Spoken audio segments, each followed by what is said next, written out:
আর আমি বারবার একটা কথা বলি যে এই দুনিয়াতে আল্লাহ ছাড়া আমাদের আপন বলে কেউ নাই।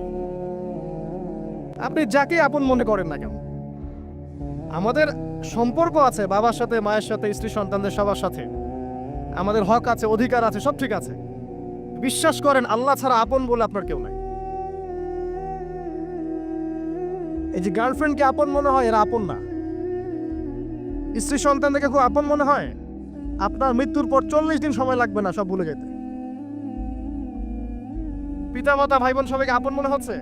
পিতামাতার স্থান বাবা মার পরে, আল্লাহ রসুলের পরে, সেটা ঠিক আছে, তো আপন আল্লাহ ছাড়া তারা নন।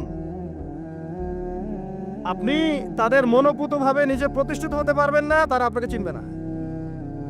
সারাটা জীবন তোর পিছনে এত টাকা ঢাললাম, কি করলি? কিচ্ছু করতে পারলি না। আবার এখন যারা পিতামাতা হয়েছেন, সন্তানদেরকে আপন মনে হচ্ছে, দেখবেন এই সন্তানকে আপনি আপনার মনোপুতভাবে সম্পত্তি দিতে পারবেন না, ভরণ পোষণ দিতে পারবেন না। এই সন্তান বড় হয়ে আপনাকে বৃদ্ধাশ্রমে পাঠিয়ে দিতে পারে, নাউজুবিল্লাহ। অথবা আপনার সাথে এই সন্তানই খারাপ ব্যবহার করবে। আপন মনে হচ্ছে? আল্লাহ ছাড়া কেউ আপন না। আল্লাহ ছাড়া আপন কেউ না। আল্লাহ ছাড়া সত্যিকার অর্থে আপনাকে আমাকে ভালো কেউ বাসে না। শুধু আল্লাহই আপনাকে ভালোবাসে। এটা আপনারা হারে হারে উপলব্ধি করবেন যত দিন যাবে ইনশাআল্লাহ। তাই শুধু সেই আল্লাহর জন্যই নিজেকে খালেস করে দেন, আর যার যার হক তাকে তাকে দিয়ে দেন। দুনিয়াতে শান্তিতে থাকার ফিলোসফি বলছি, philosophy of happiness in this হায়াতুদ দুনিয়া, সেটা হচ্ছে যার যার হক তাকে তাকে দিয়ে দেন, নিজের হক আল্লাহর কাছে চেয়ে নেন। আর দুনিয়াকে আপন মনে করবেন না, আল্লাহ ছাড়া কাউকে আপন মনে করবেন না। আপনি সুখে থাকবেন ইনশাআল্লাহ। দুনিয়ার দাসত্ব করবেন, আল্লাহ ছাড়া অন্য মানুষদেরকে আপন মনে করে নিবেন, দেখবেন আপনি পদে পদে কষ্ট পাবেন। কারো কাছে আশা করেন না, কষ্ট পাবেন না। আমি এই প্রসঙ্গে কথাগুলো বললাম যে দুনিয়াকে আপন মনে করতে নাই, আর আল্লাহকে আপন মনে করতে হয়। আল্লাহকে আপন মনে করলে তখন আমার উপর কিছু দায়িত্ব চলে আসে। কি দায়িত্ব? আল্লাহ আমাকে সৃষ্টি করেছেন, রিজিক দিয়েছেন, লালন পালন করছেন, বাঁচিয়ে রেখেছেন, তার হাতে আমার মৃত্যু, তার হাতে সবকিছু। তো এখন আল্লাহ পাকের জন্য নিজের জীবনটাকে খালেজ করে নেওয়া, যেভাবে আল্লাহ পাক চলতে বলেছেন সেভাবে চলা, যেগুলোকে আল্লাহ পাক নিষেধ করেছেন বর্জন করা। আর রাসূলুল্লাহ সাল্লাল্লাহু আলাইহি ওয়াসাল্লামের সুন্নাহ আল্লাহ পাক রেখে দিয়েছেন আমাদের সামনে। এই সুন্নাহগুলো যদি আমরা অনুসরণ করতে পারি, ইনশাআল্লাহ এই দুনিয়াতে কিছু পাই বা না পাই, ইনশাআল্লাহ পরকালে আপনি আল্লাহর ক্ষমা পাবেন ইনশাআল্লাহ তাআলা। কোরআনের সূরাগুলোর অর্থ সব খুতবায় বলা যায় না, সময় সংকুলন হয় না। এত চমৎকার ওয়াদ-দুহা সূরা আছে না, শপথ দ্বীপ্রহরের, ওয়াল-লাইলি ইযা সাজা, শপথ রাতের যখন সেটা আচ্ছাদিত হয়। মা ওয়াদ্দাআকা রাব্বুকা ওয়া মা ক্বালা, আল্লাহ কত মায়া দিয়ে তার নবীকে বলছেন যে তোমার আল্লাহ তোমাকে ছেড়েও দেন নাই, তোমার আল্লাহ তোমাকে ছেড়ে দেন নাই। ওয়ালা সাউফা ইউতিকা রাব্বুকা ফাতারদা, শীঘ্রই তোমার রব তোমাকে দান করবেন এবং তুমি সন্তুষ্ট হয়ে যাও। দুনিয়াতে চলতে গেলে দুঃখ কষ্ট হয় না? যারা ঈমান নিয়ে চলে ওদের দুঃখ কষ্ট বেশি হয়। আল্লাহ বলছেন টেনশন করো না, কষ্ট পেও না, তোমার রব তোমাকে ছেড়ে দেননি। ওয়ালা সাউফা ইউতিকা রাব্বুকা ফাতারদা, তোমার রব তোমাকে শীঘ্রই দান করবেন আর তুমি সন্তুষ্ট হয়ে যাবে। আলাম ইয়াজিদকা ইয়াতীমান ফাআওয়া, আল্লাহ বলছেন আল্লাহ কি তোমাকে ইতিম রূপে পাননি, এরপর আল্লাহ কি তোমাকে প্রতিপালন করে বড় করেননি? ওয়াজাদাকা দাল্লান ফাহাদা, আল্লাহ কি তোমাকে পথভ্রষ্ট পান নাই, তোমাকে আল্লাহ পাক হেদায়েত দেন নাই? তো আল্লাহ যে এগুলো করেছেন সে আল্লাহ তোমাকে পরকালে ইনশাআল্লাহ ভালো রাখবেন। ফাআম্মাল ইয়াতীমা ফালা তাকহার, তো তুমি এতিমদের প্রতি কঠোর হয়ো না। ওয়াম্মাস সাইলা ফালা তানহার, কেউ চাইলে তার হাতকে খালি ফিরিও না, ধমক দিও না। ওয়াম্মা বিনিআমাতি রাব্বিকা ফাহাদ্দিস, তোমার রবের এই সমস্ত নিয়ামতগুলো তুমি মানুষের কাছে বর্ণনা করতে থাকো। এর পরের সূরা দিকে খেয়াল দেখবেন, সূরা আলাম নাশরাহ লাকা সাদরাক, মনে হয় দুটো একটা আরেকটার সাথে পেয়ার। আলাম নাশরাহ লাকা সাদরাক, আমি কি তোমার হৃদয়কে প্রশস্ত করে দেই নাই? ওয়াদা'না আনকা ওয়িজরাক, তোমার বোঝাগুলো হালকা করিনি? কাকে বলছেন এগুলো আল্লাহ পাক? রাসূলুল্লাহ সাল্লাল্লাহু আলাইহি ওয়াসাল্লাম। তো যে মানুষটা জান্নাতে যাবে নিশ্চিত, এবং যিনি জান্নাতের দরজা না খুললে জান্নাতের দরজা কারো জন্য খোলা হবে না। যে মানুষটা হচ্ছে ভদ্র, স্মার্ট, বিচক্ষণ, কোনো মানুষ পৃথিবীতে নাই। সকল ধর্মের মানুষ মানে এটা। কিছু আছে শয়তান, মানুষ টুপি শয়তান, এরা মানে না, বাট দেখবেন ম্যাক্সিমাম মানুষই মানে, হোক সে ইহুদি বা খ্রিস্টান বা হিন্দুইজম বা মুসলিমরা তো মানেই, সবাই মানে। এই মুহাম্মদ সাল্লাল্লাহু আলাইহি সাল্লামের মতো স্মার্ট, বিচক্ষণ, ভদ্র, সুচরিত্রের মানুষ পৃথিবীতে কোনোদিন আসেও নি, আসবেও না। তো সেই নবীর জীবনটা আপনি পড়ে দেখবেন, আর রাহিকুল মাকতুম বইটা, যে চড়াই আর উতরাই, খালি দুঃখ, কষ্ট, যন্ত্রণা, লাঞ্ছনা, কন্টিনিউয়াসলি। আমাদের নবী সাল্লাল্লাহু আলাইহি ওয়াসাল্লাম তো 1 মাস শান্তিতে ঘুমানো নাই নবী হওয়ার পরে। যখন তিনি মারা যান, ফাতিমা রাদিয়াল্লাহু আনহার কথা মনে আছে না? কানে কানে কি জানি বললেন। তখন আমাদের নবী একটা কথা বলেছিলেন, আমি এই বয়সে এসে কথাটা বুঝি, মাদ্রাসা লাইফে, ইউনিভার্সিটি লাইফে বুঝিনি। নবীজি বলেছিলেন তার মেয়েকে, ফাতিমা রাদিয়াল্লাহু আনহা তার কষ্ট দেখে কান্নাকাটি শুরু করলেন। আমাদের নবীজি তাকে কাছে ডেকে বললেন কানে কানে যে কি জানি একটা বললেন। তারপর ফাতিমা রাদিয়াল্লাহু আনহা চুপ করে গেলেন।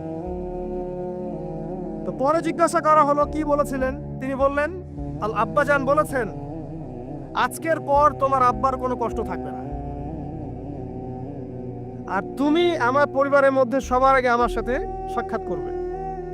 এই যে আজকের পর আমার আব্বার আর কোনো কষ্ট থাকবে না, এর মানে বোঝেন, মানে সারাটা নববী জীবন কত যে কষ্ট নবী সাল্লাল্লাহু আলাইহি ওয়াসাল্লামকে সহ্য করতে হয়েছে। আজকে জান্নাতে যাওয়ার দিন, আজকে আর তোমার আব্বার কোনো কষ্ট থাকবে না। এই মানুষটার যদি এই অবস্থা হয়, তাহলে আমরা কি? আল্লাহ পাক সেই মানুষটাকে সূরা দুটো শোনাচ্ছেন, আমি কি তোমাকে এতিম পাই নাই, তোমাকে পথভ্রষ্ট পাই নাই, হেদায়েত দেই নাই, ভরণ পোষণ করিনি, আমি আল্লাহ তোমাকে ছেড়ে দেই নাই, শীঘ্রই তোমাকে দান করব, হ্যাঁ, তোমার বোঝাকে আমি হালকা করিনি। ফাইন্না মাআল উসরি ইউসরা, ইন্না মাআল ইউসরি ইউসরা, কষ্টের সাথেই স্বস্তি আছে, নিশ্চয়ই কষ্টের সাথেই স্বস্তি আছে। ফাইদা ফারাগতা ফানসাব ওয়া ইলা রাব্বিকা ফারগাব, যখন তুমি অবসর পাবে তখন তোমার রবের দিকে একনিষ্ঠ হও। এটাই বলতে যাচ্ছি আমি আপনাদেরকে, যে আমাদের উচিত শুধু আল্লাহর দিকে একনিষ্ঠ হওয়া, দুনিয়াকে ভালো না বাসা, কিচ্ছু না দুনিয়াটা।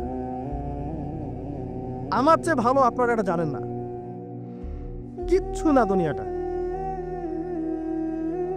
মানে মুহূর্তে ডিজাস্টার হয়ে যেতে পারে। আর যাদেরকে নিয়ে এই দুনিয়া, আমাদের মা বাবা, ভাই বোন, আত্মীয় স্বজন, স্ত্রী সন্তান, এরা সবাই যে যার হক চাচ্ছে, তাদের হক দিয়ে দেন, আপনি খুব ভালো, দিতে পারবেন না, আপনি ভালো না। সারাটা জীবন করতে থাকেন, দেখবেন একদিন দিতে পারেন নাই, সে আপনাকে চিনবে না। নবী সাল্লাল্লাহু আলাইহি ওয়াসাল্লাম বলেন এই কথাগুলো, জাহান্নামে যাওয়ার কারণ এগুলো উল্লেখ করেন নাই। কিসের আত্মীয় আর কিসের আপনজন আর কিসের অফিসের বস আর কিসের কি, সবাই সবার স্বার্থ নিয়ে পড়ে আছে। শুধু একজন সত্তা আপনার কাছে স্বার্থ চায় না, সে কে? আল্লাহ পাক। এটা যদি বুঝতে পারেন তাহলে দেখবেন মনটা আল্লাহর দিকে নরম হয়ে যাবে। আর মুসলিমদের এখন এই মানসিক আত্মশুদ্ধিটা বেশি দরকার। আমরা কেন যেন অস্থির জাতি হয়ে গেছি, এমন একটা মানসিকভাবে শান্তি নেই আমাদের মধ্যে।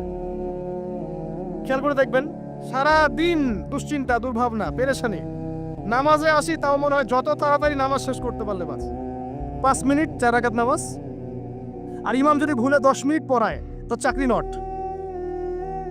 খতিব খুতবা দিবে 30 মিনিট ঘড়ি ধরে বলে দিবে, ভুলে যদি 10 মিনিট বেশি দিয়ে ফেলছে, আজকে আসছেন ভালো কথা, হাদিয়া নিয়ে যান, পরের দিন আর আসেন না।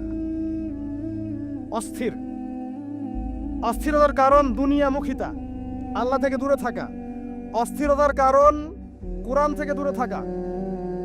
অস্থিরতার কারণ নিয়মিত সুন্নাহর উপর আমল না করা, ডেইলি জিকির আজগারগুলো না করা, ডেইলি কোরআন তেলাওয়াত না করা, হাদিস অনুবাদ সহ না পড়া, দিনের জ্ঞান চর্চা না করা, দিনী হালাকাগুলোর মধ্যে না বসা। অস্থিরতার অনেক কারণ, টাকা পয়সার পিছনে ছোটা, বাড়ি গাড়ি স্ট্যাটাসের পিছনে ছোটা, এবং এই লোভ, এই লালসা আপনাকে স্থির থাকতে দিবে না। অস্থিরতার কারণ এই যে আমরা বলি মেটেরিয়ালিজম, আমরা বলি বস্তুবাদিতা, এগুলো অস্থিরতার কারণ। এগুলো কখনো আপনাকে স্বস্তি দিবে না। আপনি যত দৌড়াবেন দুনিয়ার পিছনে, দুনিয়া আপনার থেকে তত পালাতে থাকবে। আর আল্লাহ পাক বলেছেন, হে আদম সন্তান, আমার ইবাদতের জন্য সময় বের করো, আমি তোমাকে দুইটা জিনিস দিব। এক নাম্বার, তোমার হাতকে আমি সচ্ছলতা দিয়ে ভরে দিব, আর দুই নাম্বার, তোমার সমস্ত অভাব আমি দূর করে দিব। দুনিয়ার টেনশন এবং পরকালের টেনশন সব দূর হয়ে যাবে যদি কেউ বেশি বেশি দরুদ পাঠ করে। এটা হাদিস থেকে বললাম। আর গোনা, আমলনামায় যে গোনাগুলো আছে এগুলো মিটে যাবে যদি কেউ বেশি বেশি দরুদ পাঠ করে। একজন সাহাবী রাসূল সাল্লাল্লাহু আলাইহি ওয়াসাল্লামকে বলেছিলেন, ইয়া রাসূলুল্লাহ, আমি আমার দোয়ার মধ্যে কতটুকু দরুদ পড়ব? আমি কি 1/4 দরুদ পড়ব? নবীজি বলেছেন সাল্লাল্লাহু আলাইহি ওয়াসাল্লাম, তুমি পড়তে পারো, চাইলে আরো বাড়াতে পারো, বাড়ালে তোমার জন্য উত্তম। ইয়া রাসূলুল্লাহ, আমি কি তাহলে 3/1 দরুদ পড়ব আর 2 ভাগ দোয়া করব? নবীজি বললেন, করতে পারো, বাড়ালে তোমার জন্য উত্তম। ইয়া রাসূলুল্লাহ, আমি কি তাহলে অর্ধেক দরুদ পড়ব আর অর্ধেক দোয়া করব? নবীজি বলছেন, বাড়ালে উত্তম, চাইলে করতে পারো। ইয়া রাসূলুল্লাহ, আমি কি তাহলে আমার পুরো দোয়াটাই শুধু দরুদই পড়ব আপনার উপরে? তখন নবী সাল্লাল্লাহু আলাইহি ওয়াসাল্লাম বললেন, যদি তুমি এটা করতে পারো তাহলে তোমার কোনো গুনাহও থাকবে না, কোনো দুশ্চিন্তাও থাকবে না। তো যদি দেখেন যে দরুদ পড়তে পড়তে পড়তে দোয়ার সময় চলে গেছে, এতে আবার মন খুঁতখুত করার কিছু নাই, বরং আপনি সবচেয়ে বেশি লাভবান হয়েছে। আরেকটা আমল আছে, যে আমলটা করতে থাকলে দোয়াগুলো এর মধ্যে চলে আসে এবং আপনি দোয়া করে যেটা হাসিল করবেন ওই আমল দিয়ে তার চেয়ে বেশি হাসিল করে ফেলবেন ইনশাআল্লাহ। সেটা হচ্ছে কোরআন তেলাওয়াত করা। কোরআন তেলাওয়াত, এই কয়েকটা আমল কালকে খুব খাস করে খেয়াল রাখতে হবে ইনশাআল্লাহ। জুমার রাতে তো ফজিলত আবার জানিয়ে বললাম প্রথমে, রাত যেহেতু হয়ে গেছে আজকে কিয়ামুল লাইল না করে কেউ ঘুমাবো না ইনশাআল্লাহ। আর দ্বিতীয় কথা হচ্ছে কালকে জুমার প্রিপারেশন ভালো করে নিব। প্রিপারেশন কয়েকটা বললাম, সকাল সকাল মসজিদে আসতে হবে। জুমার খতিব আরবি খুতবা শুরু করবেন, তারপরে ঢুকবেন না, বয়ান শুরু হওয়ার আগেই মসজিদে আসতে হবে ইনশাল্লাহ। মানুষের সমস্যা থাকতে পারে, ওজব থাকতে পারে, এটা আলাদা বিষয়। এটা হলো প্রথম কথা, সকাল সকাল মসজিদে আসা, গোসল করা, ফরজ গোসলের মতো গোসল করা, তারপরে হচ্ছে উত্তম কাপড় পরিধান করা। উত্তম কাপড় বলতে আমার সবচেয়ে সেরা কাপড়টা। আর আমরা মসজিদে আসি কিন্তু অনেকেই একেবারেই রাফ একটা কাপড় পরে আসি, এটা উচিত হয় না। হাদিসে জিবরিল মিশকাত শরীফে আছে, ওখানে দেখবেন জিবরাইল আলাইহিস সালাম মানুষের রূপ ধরে নবী সাল্লাল্লাহু আলাইহি ওয়াসাল্লামের কাছে এসেছিলেন। তার বর্ণনা দিচ্ছেন সাহাবী ওমর রাদিয়াল্লাহু আনহু, তার কাপড়টা ছিল ধবধবে সাদা, কাপড়টা ছিল ধবধবে সাদা এবং চুল কুচকুচে কালো। লা ইউরা আলাইহি আসারুস সাফার, তাকে দেখে মুসাফিরও মনে হচ্ছে না, পরিপাটি হয়ে তিনি মসজিদে এসেছেন। কে? জিবরাইল আলাইহিস সালাম। শিক্ষা দিয়েছেন আমাদেরকে যে মসজিদে আসলে পরিপাটি হয়ে আসলে খুযু যিনাতাকুম ইনদা কুল্লি মসজিদ, প্রত্যেকবার যখন তোমরা মসজিদে আসবে তখন সুন্দর করে আসো, সুন্দর কাপড় পরে আসো। তাহলে সকাল সকাল মসজিদে আসা, হিসাব করেন কয়টা বলতেছে। 1, সকাল সকাল মসজিদে আসা, ফরজ গোসলের মতো গোসল করা। 3, কে বললাম, আতর খুশবু ব্যবহার করা, উত্তম কাপড় পরিধান করা। 4টা। 5টা হচ্ছে ইমামের কাছাকাছি বসা, ইমামের কাছাকাছি বসার চেষ্টা করা। 6, খুতবা মনোযোগের সাথে শ্রবণ করা। খুতবা দুটোই, বয়ানটাও এবং আরবিটা দুটোই খুতবার অংশ। যেহেতু আমাদের দেশের মানুষ আরবিটা বুঝে না, এই কারণে বাংলায় বয়ান করা হয়, কিন্তু খুতবা কিন্তু আরবিতেই দিতে হয়। অনেকে আবার বলে যে মাতৃভাষাই খুতবা, এটা নিয়ে একটা ইখতিলাফ সৃষ্টি করে দেয়। এখন বলেন তো দেখি, সারা বিশ্বের মধ্যে কোন ভাষাটা সবচেয়ে বেশি বুঝে মানুষ? ইংরেজি। ঠিক বলছেন। কোন ভাষা সবচেয়ে বেশি বুঝে? এখন কি হজের খুতবাটা ইংরেজিতে দেওয়া লাগবে? হ্যাঁ, হজে যে বিভিন্ন জায়গা থেকে মানুষ আসে, এই যে কয়েকদিন আগে হয়ে গেল, হজের খুতবা হয় না? এখন যেহেতু সব ইন্টারন্যাশনাল ভাষা হচ্ছে ইংরেজি, এখন কি হজের খুতবাটা ইংরেজিতে দেওয়া লাগবে? খুতবা আরবিতেই। খুতবা কিসে? আরবিতে। ওটা বোঝা আমার দায়িত্ব, আমাকে বুঝতে হবে। বোঝার জন্য আমাকে যদি আরবি শিখতে হয়, শিখতে হবে। এইভাবে ইসলামী খেলাফত যখন কায়েম ছিল তখন আরবি সারা বিশ্বে ছড়িয়ে পড়েছিল, তখন সবাই মোটামুটি আরবি ভাষা বুঝতো। যখন থেকে খেলাফত চলে গেছে, জাতীয়তাবাদ চলে আসছে, আর কয়েকটা তন্ত্রমন্ত্র ওগুলো নিয়ে পরে কথা বলছি, এগুলো যতদিন আমাদের পর্যন্ত মাথাটা খেয়ে ফেলছে আর কি আমাদের, তখন আরবিটাও আস্তে আস্তে শিক্ষা ব্যবস্থা থেকে উঠে গেছে। এখন এটাও ঠিক হয়ে গেছে, আগে বাধ্যতামূলক ছিল। তো খুতবা শুনবেন, খুতবা শোনার পরে খুতবা চলাকালীন কাউকে ডিস্টার্ব করা যাবে না। ডিস্টার্ব করা যাবে না বলতে কেউ যদি পাশে কথাও বলে তাকে এটাও বলা যাবে না চুপ করো, এটাও বলা যাবে না, উচিত না। সাহাবেরা যদি এমন কেউ একটু একটু বাচ্চারা যদি দৌড়াদৌড়ি করতো তাহলে ছোট ছোট এরকম পাথর রাখতেন সামনে, ওইটা দিয়ে ঢিল দিয়ে সতর্ক করতেন খুতবা হচ্ছে বসো, মুখ দিয়ে বলতেন না যে বসো। মানে এইভাবে তারা খুতবা শুনতেন। এই কারণেই তো কথাগুলো কলিজা পর্যন্ত পৌঁছাতো এবং সেটা আমলে আসতো। আলহামদুলিল্লাহ। আরেকটা হলো ইমামের কাছাকাছি বসলাম, খুতবা শুনলাম এবং নামাজ শেষ করলাম ইমামের সাথে, তাহলে ফজিলত হচ্ছে প্রত্যেক কদমের বিনিময়ে 1 বছরের নফল নামাজ, 1 বছরের নফল রোজা নেকি হবে ইনশাআল্লাহ। এইটা হলো জুমার দিনের প্রথম কাজ। আরেকটা কাজ বললাম দরুদ বেশি বেশি পাঠ করা, ফজিলত তো আপনারা জানেনই, আমি কয়েকটা বলে দিলাম। একটা হলো যদি টেনশন ফ্রি লাইফ লিড করতে চান তাহলে দরুদ, আর যদি চান আপনি আমার গুনাহ মাফ হয়ে যাক তাহলে দরুদ, বেশি বেশি দরুদ। এমনকি যদি আপনি চান যে আপনার দোয়া বেশি বেশি কবুল হোক তাহলেও দরুদ। মনে করেন আমি তাওহীদপন্থী, সুন্নাহর অনুসারী, হালাল খাই, দোয়াও করছি, জায়েজ দোয়া, এই দোয়াটাও আসমানে ঝুলে থাকবে। এই দোয়াটা কোথায় ঝুলে থাকবে? আসমানে ঝুলে থাকবে। এটা রবের কবুলিয়াত পাওয়ার জন্য যে মাধ্যম সেটা হলো দরুদ। দরুদ পড়বেন, এটা উঠে যাবে ইনশাআল্লাহ। যেই নবীর এত বড় শান, এত বড় মর্যাদা, সেই নবীকে আজকে বাংলাদেশের মাটিতে কিভাবে কটূক্তি করা হচ্ছে খেয়াল করছেন? এগুলো নিয়ে কথা বলা হয়। দেখা যায় রাষ্ট্র তো এখন আসলে ইসলামিক রাষ্ট্র আর নাই, ওটা তো একসময় ছিল ইসলামী খেলাফা। রাসূল সাল্লাল্লাহু আলাইহি ওয়াসাল্লামের সিরাত অনুযায়ী কেউ রাষ্ট্র চালায় না। সিরাত অনুযায়ী রাষ্ট্র চালালে এরকম সাতেমদেরকে ধরে কল্লা নামায় দেওয়া লাগতো। এখন দেদারসে দেখেন যেখানে সেখানে বাকস্বাধীনতার নামে যেই নবীর উপর দরুদ না পড়লে আপনার দোয়া পর্যন্ত কবুল হবে না, সেই নবীকে কিভাবে গালিগালাজ করা হচ্ছে। নাউযুবিল্লাহি মিন যালিক। কি করবেন? প্রতিবাদ করতে গেলে আমরা দেখলাম যে মামলা করা হলো, মামলার পরে সেই আইনের ধারাটাই বাতিল করে দেওয়া হলো। আইনের ওই ধারাই বাতিল করে দেওয়া হলো। কি আইন! নিজের স্বার্থে যখন তখন করাও যায়, আবার বাতিলও করা যায়। এই জন্যই তো আমরা বলি মানব রচিত আইনগুলো হচ্ছে তাগুত। মানব রচিত আইনগুলো কি? তাগুত মানে কি? তাগুত মানে শয়তান। তাগুত মানে কি? শয়তানের একটা ভার্সন, মানে আপগ্রেডেড ভার্সন হচ্ছে তাগুত। প্রোম্যাক্স তাগুত, শয়তান প্রোম্যাক্স, এটা হচ্ছে তাগুত। তো আল্লাহর আইন বাদ দিয়ে যখন মানুষ নিজের আইন রচনা করে তখন এরকম অবস্থা হয়। যে আইন রাসূলের শানে কটূক্তিকারীর বিচার করতে পারে না, সেই আইন আপনাকে সমাজে শান্তি দিবে, ইনসাফ দিবে? এই জিনিসটা আমাদের বুঝে আসতেছে না। এখন আমরা ঘুরে ফিরে আবার সেই ওই তন্ত্র মন্ত্রের পিছনে ছুটতেছি।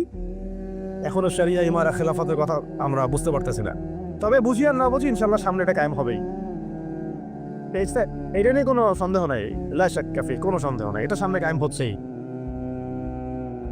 এটা কেউ ঠেকাতে পারবে না। তো যাই হোক, আরেকটা আমল ছিল জুমার দিন, সেটা হচ্ছে সূরাতুল কাহফ তেলাওয়াত করা। কোন সূরা? সূরা কাহফ কোনোভাবেই ছাড়বেন না। এটা আমি মানে জোর দিয়ে এই কারণে বলছি, সূরা কাহফ যারা নিয়মিত পড়ে, অন্তত প্রত্যেক জুমায় পড়ে, তাদের কলবের চোখ খুলে যাবে। কলবের চোখ না খুললে আপনি বাস্তবতা বুঝতে পারবেন না, কোনটা হক কোনটা বাতিল, কোনটা ন্যায় কোনটা অন্যায়, কোনটা সহি কোনটা গলত। ঠিক আছে? কোনটা ন্যায় কোনটা অন্যায়, কোনটা জুলুম কোনটা ঈমান কোনটা কুফর, এই যে পার্থক্য তাওহীদ শিরক, আসলে এই সত্য কোনটা মিথ্যা কোনটা, এই যে গোলক ধাঁধা এখন চলতেছে সারা বিশ্ব জুড়ে, এইটা আপনি ভিতরের চোখ ছাড়া দেখতে পারবেন না। বাইরের চোখ দিয়ে দেখলে অনেক কিছুই অনেক রকম মনে হবে, কিন্তু আসলে বাস্তবতা এমন না। বাইরের চোখ দিয়ে দেখলে অনেক কিছুই মনে হবে খুব ভালো, আসলে ওটার ভিতরে কুফরি আছে। বাইরের চোখ দিয়ে দেখলে মনে হবে খুব সুন্দর, আসলে ওর মধ্যে শিরক আছে।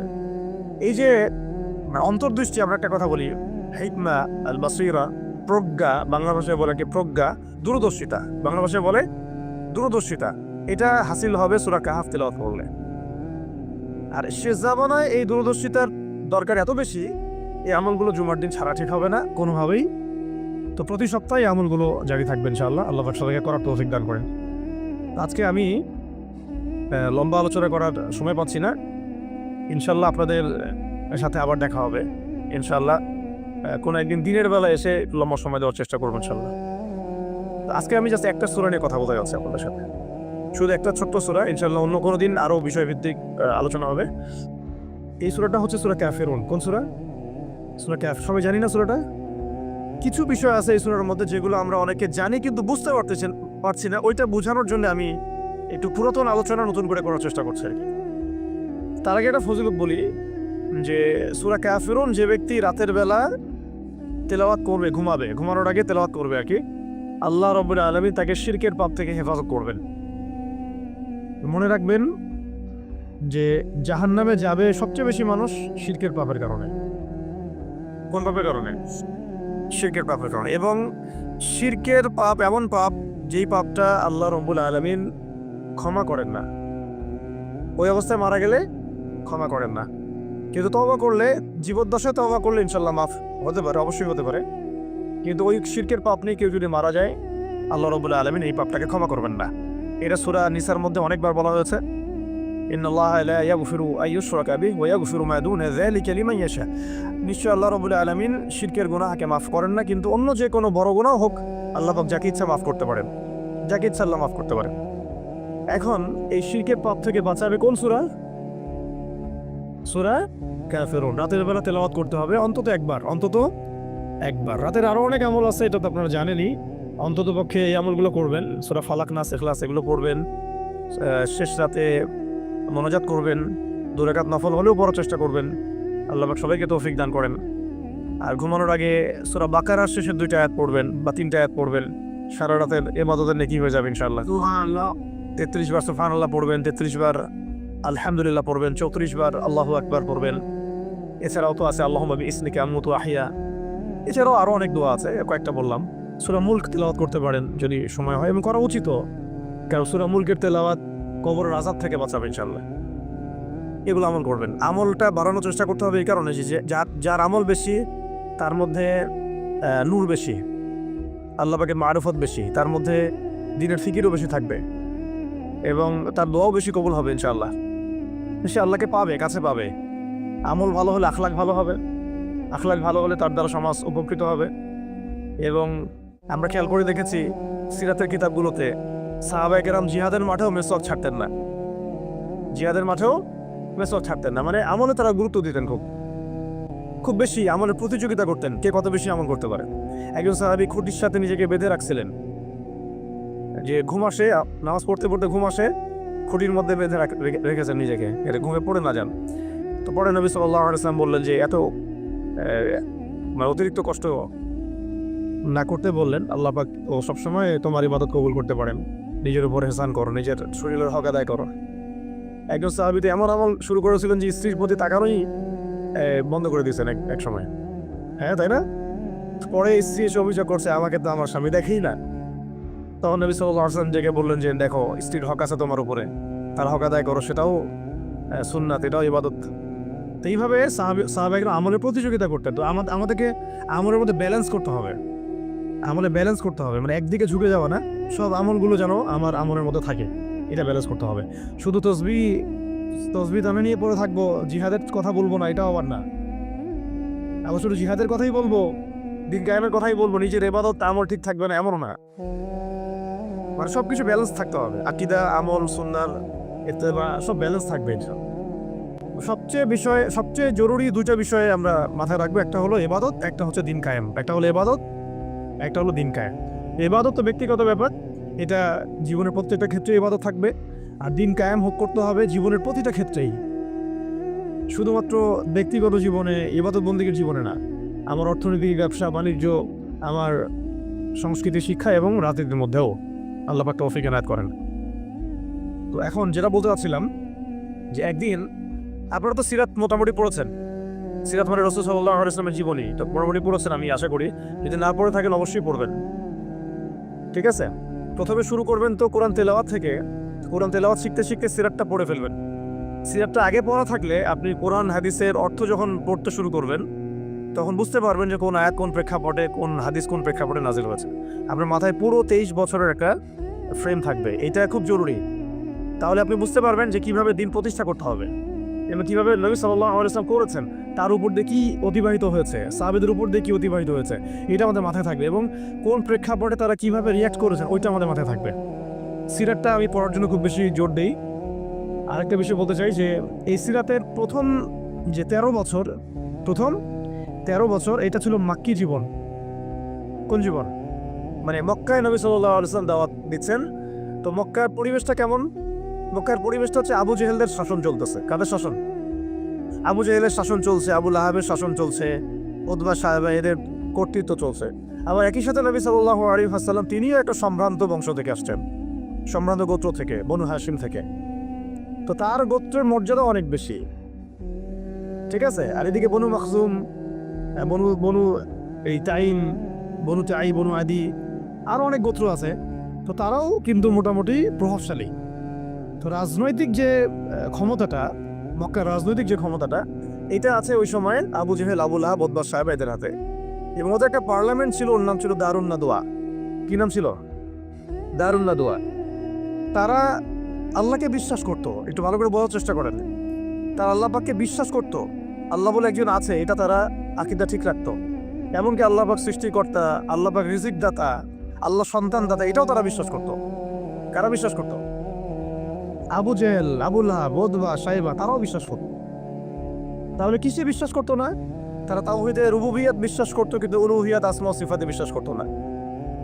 মানে আল্লাহ পাকেরই যে বিধান মানতে হবে, আল্লাহ পাকেরই যে দাসত্ব করতে হবে, এবং মৃত্যুর পর জবাবদিহিতা আছে, এই বিষয়গুলোতে তারা বিশ্বাসী ছিল না। এখন প্রথম 3 বছর নবী সাল্লাল্লাহু আলাইহি ওয়াসাল্লাম গোপনে দাওয়াত দিয়েছেন। কত বছর? প্রথম 3 বছর। আর চতুর্থ বছর থেকে প্রকাশ্যে দাওয়াত শুরু হয়েছে। মক্কার কত বছর মোট? 13 বছর। এই সময় তো ইসলামী রাষ্ট্র কায়েম হয় নাই, হয়েছে? দাওয়াত হয়েছে, খালি দাওয়াত। কোন পরিবেশে দাওয়াত? বলুন। আবু জেহেলের যে রাজত্ব, ওর মধ্যে দাওয়াত হয়েছে। মনে করেন যে আপনি এখন আছেন মোদির রাজত্বে, মনে করেন ওই রকম একটা পরিবেশে যদি ইসলাম আসে, ওইটা একটা মক্কার মিসাল হইতে পারে, যে ওইটা একটা মক্কার মতো পরিবেশ। এখানে আপনি দাওয়াত, সবাই অমুসলিম, সবাই মূর্তি পূজারী, সবাই মুশরিক, ওখানে আপনি ইসলামের দাওয়াত দিচ্ছেন। পরিস্থিতি কত কঠিন! কঠিন না সহজ? অনেক কঠিন। শুধু যে শিরক আছে তা না, ওই সমাজে সুদও আছে।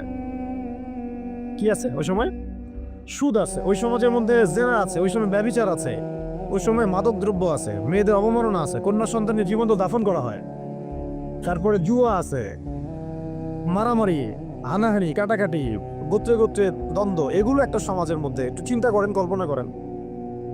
আপনার এই এলাকা কি এমন? আপনার এলাকা কি এমন? না। কিন্তু ওই বিষয়গুলোর কিছু কিছু বিষয় তো অবশ্যই এখনো আছেই, বরং এমন কিছু বিষয় আছে যেগুলো আগের চেয়ে বেশি আছে। কারণ আইয়ামে জাহিলিয়াতের যে কথাটা বলছি, আইয়ামে জাহিলিয়াতে কিন্তু সমকামিতা ছিল না এত বেশি। এটা আপনার পুরো বাংলাদেশে এখন সমকামিতা আইয়ামে জাহিলিয়াতে যে বেশি। ওই আইয়ামে জাহিলিয়াতে আপনার ট্রান্সজেন্ডার ছিল না, আপনার বাংলাদেশে আছে এখন। আইয়ামে জাহিলিয়াতে পর্নোগ্রাফি ছিল না। পর্নোগ্রাফি মানে মোবাইল ফোনে, তো বুঝে নিত, এগুলো ছিল আইয়ামে জাহিলিয়াতে ছিল না। প্রযুক্তির এত উৎকর্ষ ছিল না যেটা দিয়ে এরকম বোম টোম ফেলে, পারমাণবিক বোম দিয়ে মানুষকে মেরে ফেলা যায়, ছিল না। এরকম এয়ারক্রাফট নিয়ে গাজার উপর দিয়ে গেল, বোম ফেলে দিল, মেরে ফেললো শিশুদেরকে, এমন ছিল। মানে অনেক ব্যাপার আমি আপনাকে দেখাতে পারবো যেগুলো আইয়ামে জাহিলিয়াতের চাইতে এখন অনেক বেশি আছে, শয়তানি। কিন্তু কিছু কিছু বিষয় ছিল যেগুলো আবার আইয়ামে জাহিলিয়াতে ছিল না। এক কথায় আমরা এটা বলতে পারি যে নবী সাল্লাল্লাহু আলাইহি ওয়াসাল্লাম যখন নবী হয়ে এসেছেন, তখন 23 বছরের মধ্যে তিনি আইয়ামে জাহিলিয়াতকে কবর দিয়ে গেছেন। কিন্তু যখন থেকে আবার খোলাফায়ে রাশেদা শাসন চলে গেছে, ইসলামী খেলাফতগুলো আস্তে আস্তে আস্তে আস্তে অ্যাবলিশ হয়ে গেছে, তখন আবার নতুন করে জাহিলিয়াতগুলো এই সমাজে, শুধু সমাজে না, সমাজে, রাষ্ট্রে, বিশ্বের মুখে একেবারে একদম ঢুকে গেছে না, মানে একদম শেকড় গেড়ে ফেলছে। এখন সময় হচ্ছে ওই আবার নতুন শেকড় গাড়া জাহালাতগুলোকে উপড়ে ফেলার, এটা সময় এখন। এই জন্য পরিস্থিতিটা বুঝতে হবে যে নবী সাল্লাল্লাহু আলাইহি ওয়াসাল্লাম কোন জায়গায় দাওয়াতের কাজ করছিলেন। চোখ বন্ধ করে চিন্তা করেন যে একটা সমাজের মধ্যে খালি মূর্তি, সবাই মূর্তি পূজা করে, সবাই সুদ খায়, ধরেন সবাই, বেশিরভাগই দেখা যাচ্ছে না করে, মেয়েদের তেমন কোনো বৈবাহিক অধিকার নাই, সম্পত্তির অধিকার নাই, বাচ্চাকে কবর দিয়ে দিচ্ছে জীবন্ত, মদ খাচ্ছে মানুষ, জুয়া খেলতেছে, মারামারি করছে, ইত্যাদি ইত্যাদি ইত্যাদি। এরকম একটা অবস্থায় রাসূলুল্লাহ সাল্লাল্লাহু আলাইহি ওয়াসাল্লাম ইসলামের দাওয়াত দেওয়া শুরু করলেন। দাওয়াত দিতে দিতে প্রথম 3 বছর তিনি গোপনে দাওয়াত দিয়েছেন, গোপনে দাওয়াত দিয়েছেন। ওই সময় কিন্তু তৈরি হয়েছে আবু বকর রাদিয়াল্লাহু আনহু, ওসমান রাদিয়াল্লাহু আনহু, আলী ইবনে আবি তালেব, যায়েদ ইবনে হারুসা, এই সাহাবায়ে কেরাম তৈরি হয়েছেন ওই সময়। আব্দুল্লাহ বিন মাসউদ, বিলাল ইবনে রাবাহ, এই সাহাবায়ে কেরাম তৈরি হয়েছেন কিন্তু ওই প্রথম 3 বছরে, 3-4 বছরে। এরপর যখন প্রকাশ্যে দাওয়াত দেওয়া শুরু করলেন, যখন ওমর এবং হামজা রাদিয়াল্লাহু আনহু তাদের মতো সাহাবীর ইসলাম কবুল করলেন, প্রকাশ্যে দাওয়াত শুরু হলো, তখন হক আর বাতিলের দ্বন্দ্ব শুরু হলো। আর সত্য নিয়ে আপনি যখন মাঠে নামলেন, তখনই মিথ্যার সাথে দ্বন্দ্ব শুরু। এটা নিয়ম, চিরায়ত নিয়ম। ব্যাস আবু জেহেল, আবু লাহাব, উতবা, সাহেবারা তো খেপে গেল। এখন এমন কোনো পথ পদ্ধতি নাই যেটা তারা অ্যাপ্লাই করে নাই। প্রথমে আঘাত করলো এভাবে, আরে ওর কথা শোনার দরকার নাই, সে তো মাজনুন, ব্যক্তিগত আক্রমণ। খেয়াল করে দেখবেন, এখনও আপনি বাংলাদেশে দাওয়াতের কাজ শুরু করেন, সবার আগে আপনি শয়তানদের পক্ষ থেকে, মানে মানুষ এবং জিন শয়তান উভয়, দুটার কথাই বলতেছি, শয়তানদের পক্ষ থেকে সবার আগে বাধা পাবেন আপনার ব্যক্তি নিয়ে। সবার আগে আক্রমণ করা হবে, আগে ব্যক্তিগত জীবনে আক্রমণ করা হবে। আগে আপনাকে রাষ্ট্রীয় নির্যাতনের শিকার করা হবে না, ওটা পরে আসবে, শেষে আসবে। আগে ব্যক্তি থেকে, তারপর পরিবার থেকে, সমাজ থেকে, ধর্মনেতা থেকে, তারপর রাষ্ট্র থেকে, এইভাবে বাধা আসে আর কি।